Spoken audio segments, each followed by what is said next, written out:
The European Commission has banned TikTok on all of its staff's phones. It said this move was an effort to protect the institution from cybersecurity threats and actions. Here's more on what Commission President Sonia Gospodinova had to say.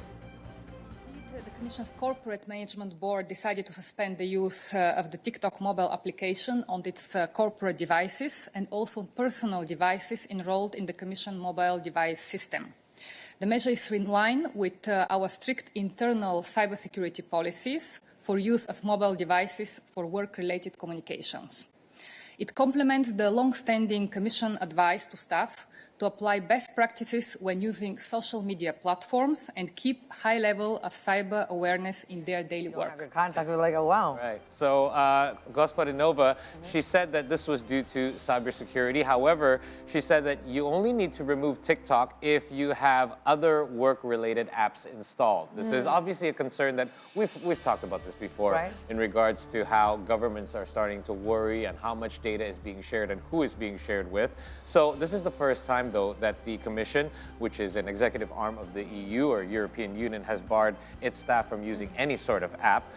Employees have until March 15th to remove TikTok from their devices. The Commission described the rule as just temporary, but could be reassessed in the future. Again, they need to know more about where this data or how much data is even being shared. So why is this happening now? One possible reason is that the bloc has been kind of struggling with the growing issue of foreign interference and disinformation coming from outside countries. And as we know, Western lawmakers and regulators, they do contend that TikTok can share users' sensitive information with the Chinese government.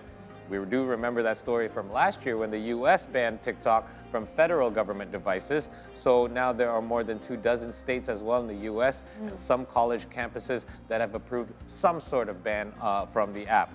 No European country has yet approved the ban on TikTok, although Dutch authorities now say they are considering some sort of measures to ban the app from government devices as well. Now, TikTok on their end has denied that it shares any data with Chinese government officials, and it's tried to distance itself from ByteDance, the parent company of TikTok. So the company, which has said that it has 125 million users in the EU alone, said that it was working to improve the security of user data there. So perhaps that's what the data is used for, if you want to have a positive way of thinking about it. But we don't know right now. We don't know enough. And we see that there's a lot of government officials are using TikTok as a tool, right? Especially this has really attracted the younger generation or the youth.